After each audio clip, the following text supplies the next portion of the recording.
en específico. Desde luego que el tema grande y me parece de discusión de mayor relevancia es el modelo de la Fiscalía General. Y dentro del modelo de la Fiscalía General, la discusión de cómo tendrán que convivir fiscalías especializadas, si serán o no órganos 100% subordinados una vez que la Fiscalía General sea un órgano constitucionalmente autónomo, o conviene darles su grado de reglas, que no propongo autonomía dentro de la autonomía, como alguien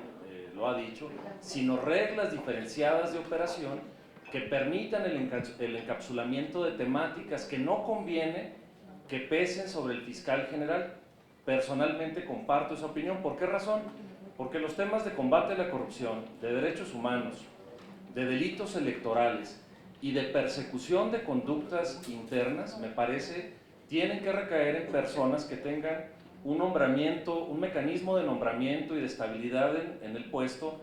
diferenciado de la voluntad del fiscal general, y no como basado en un principio de desconfianza sobre el fiscal general, sino por el hecho de que al fiscal general, por su propia eficiencia de su función, que es coordinar la política criminal, dirigir la política criminal del Estado mexicano, no conviene que se contamine, no conviene que contamine su interlocución con el resto de los actores políticos,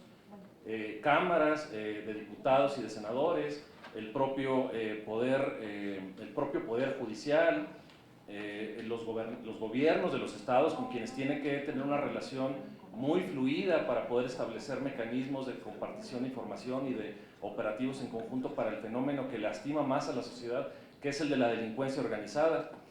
Y en sentido contrario, estas temáticas a las que me he referido necesariamente llevan a la confrontación con estos actores.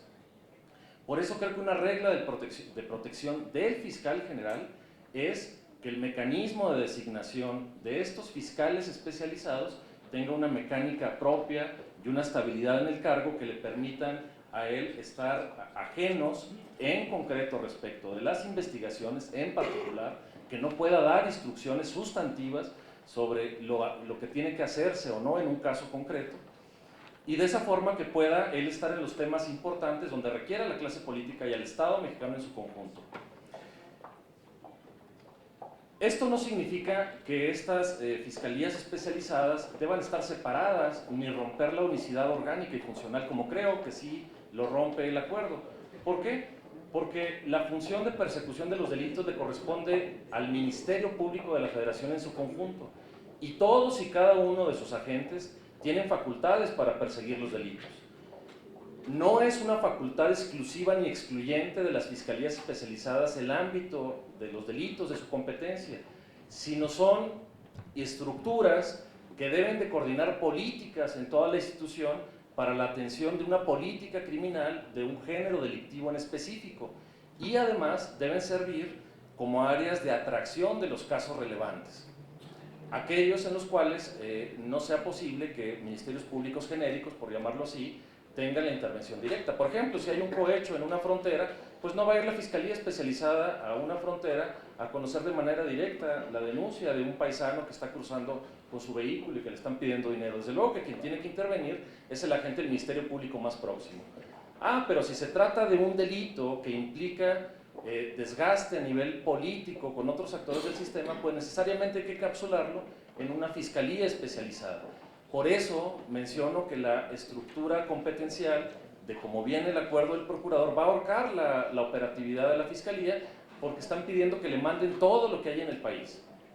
Y por otro lado, además rompe la unicidad del Ministerio Público porque no lo posibilita investigar otras conductas delictivas que están asociadas con casos de corrupción. Mencioné, cuando uno investiga, por ejemplo, el enriquecimiento ilícito, pues en paralelo hay que ver cómo ocultaron esos bienes, que es el lavado de dinero. Y en paralelo hay que ver si se enriqueció de manera injustificada, se estarían configurando otros delitos como lo son los de defraudación fiscal equiparada, por ejemplo. Entonces no es una competencia rígida, es una competencia flexible. Ahora bien, ¿cómo construir una institución que realice estas funciones? Pues bueno, yo he escuchado, lo digo con mucho afecto para muchos de los candidatos que son mis amigos, he escuchado decir con mucha candidez y quizá con ingenuidad que da la ignorancia de cómo funciona internamente la Procuraduría, hablar de que aquí habrá ministerios públicos especializados pues en las materias que son propias de obra pública, de presupuesto, para saber identificar cómo se encuadran delitos, por ejemplo, del uso ilícito de atribuciones y facultades, los fondos federales que van a los estados, el cómo se adjudican indebidamente los contratos, temas de finanzas. Entonces, hacemos un diseño ideal de un ministerio público y de policías que tienen que tener esta serie de habilidades, y de peritos que tienen que conocer de finanzas para perseguir el dinero, en materias de telecomunicaciones para que puedan hacer rastreos de todas las herramientas que hoy permiten realizar redes de vínculos, identificación de posicionamientos geográficos, etcétera, de objetivos que sea útil identificar. Y ingenuamente se piensa que esto se construye en un año y medio. Pues esto desde luego que no se construye en un año y medio. Es más, no solo porque no sea posible materialmente, sino porque no hay incentivos para que un fiscal se ponga a reclutar personal, diseñar perfiles, buscar los semilleros adecuados de este tipo de personas, cuando no va a estar en posición de ver en producción esa línea de trabajo que él está reclutando. No hay nadie, evidentemente, que se ponga a construir algo que no verá, sino que lo que va a hacer es estar trabajando el día a día. Entonces, de entrada el diseño, cuando se habla de una fiscalía de transición, pues es una fiscalía de transición que no va a ningún lado, porque no hay incentivos para que alguien construya en un diseño donde alguien más llegará subordinado al procurador. No habrá un nuevo nombramiento del Senado de la República. Por otro lado, tampoco, en sentido contrario, pero complementario a este, no hay incentivos para que las personas habilitadas con esta serie de capacidades pues tengan el interés de ir a una fiscalía donde su jefe, donde su líder, con quien hay que jugarse en casos complejos, pues tiene los días contados de un año y medio. Entonces el ambiente, si ustedes han estado en la administración pública, que previsiblemente va a vivir esta fiscalía, es aquel que se vive en los declives de las administraciones públicas, donde no hay inicios de proyectos, no hay empuje, no hay disposiciones presupuestales. Entonces solamente la visión de un fiscal que pueda estar 5 años, o 6 años, o 4 años, o los que se definan, que tenga estabilidad, que sepa que puede estar ahí, tendrá los incentivos para planear y tendrá, creo, las posibilidades de reclutar a personas con esta serie de talentos y de atribuciones que aquí se están mencionando. Sobre los comentarios de la senadora Sansores, se los agradezco y del senador Fernández, pero bueno, creo que la respuesta es muy clara, es un tema de diseño institucional. Cuando uno depende de un jefe, uno trabaja bajo esas reglas de diseño institucional. Yo he sido un funcionario público disciplinado, he tenido el privilegio de colaborar de manera directa para 4 secretarios de la función pública con orígenes muy distintos, personalidades, grupos políticos, para 3 diferentes procuradores generales y también mi relación directa con el director general de Pemex. En todos los casos supe comportarme como un funcionario de acuerdo a las reglas de la administración, sabes buscar opciones donde las hay, pero también supe respetar la autoridad y hacer respetar mi propia autoridad en casos en los cuales el margen de determinada indicación iba más allá de lo que éticamente y jurídicamente y políticamente es posible. Un servidor público que está dedicado a combatir la corrupción requiere un diseño institucional que le permita tomar con libertad este tipo de decisiones, sin romper y sin fracturar un orden institucional en valores más amplios. Yo no soy, me precio de gozar del reconocimiento y del afecto de todos mis ex jefes, de todos, pero aquí estamos hablando de cómo construir instituciones que vayan más allá de la buena voluntad de quienes las encabezan, que tengan la fortaleza por sí mismas para resistir defectos de voluntad de quienes están al frente.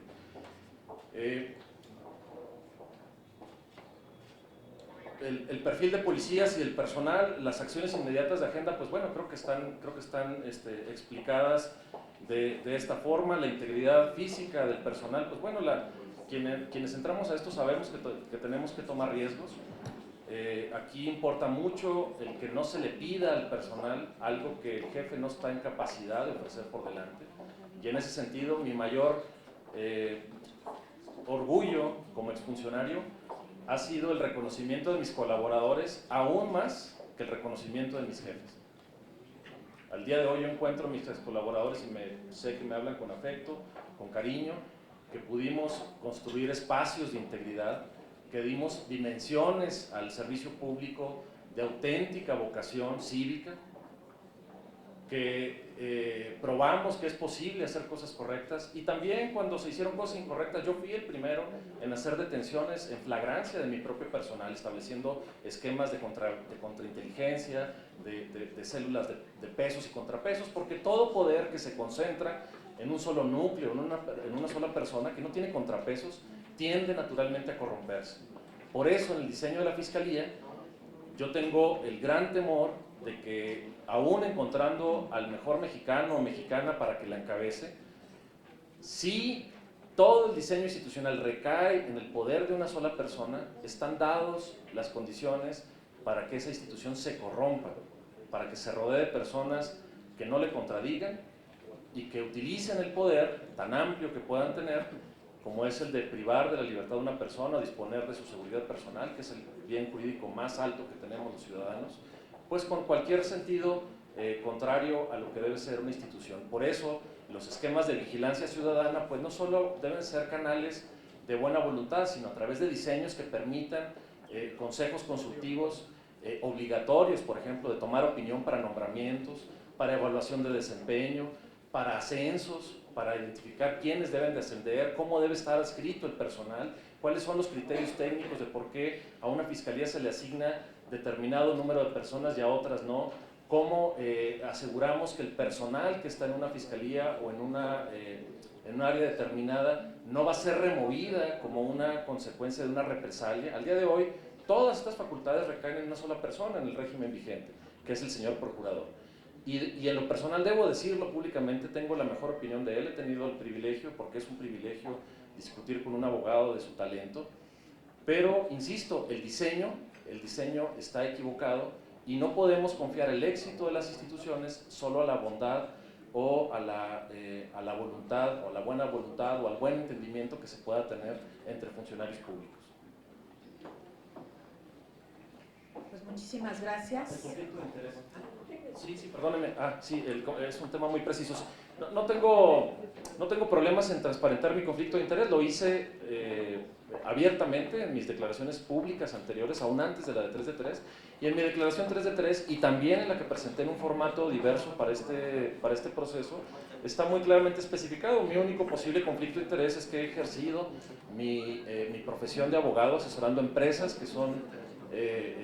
pues víctimas de actos de corrupción en licitaciones públicas, promoviendo instancias de inconformidad, juicios contenciosos, amparos, instancias de conciliación en sede administrativa. En ningún caso he llevado un asunto de naturaleza penal, ni ninguno que tenga que ver con la Procuraduría General de la República, y aún siendo el caso de llegar a presentarse algún tema donde la persona denunciante o la adjudicada o en el contrato que hubiese que revisar estuviera relacionado con alguna empresa, yo desde luego que entiendo cuáles son las normas que están previstas en la propia ley orgánica para excusarse de intervenir en un asunto. Y lo haría público y desde luego que lo dejaría por constancia escrita. Bien, pues si más comentarios, le agradecemos muchísimo a César Alejandro Chávez Flores su participación en este proceso de comparecencias para la decisión que tendrá que tomar el Senado sobre quién será fiscal anticorrupción. Muchísimas gracias.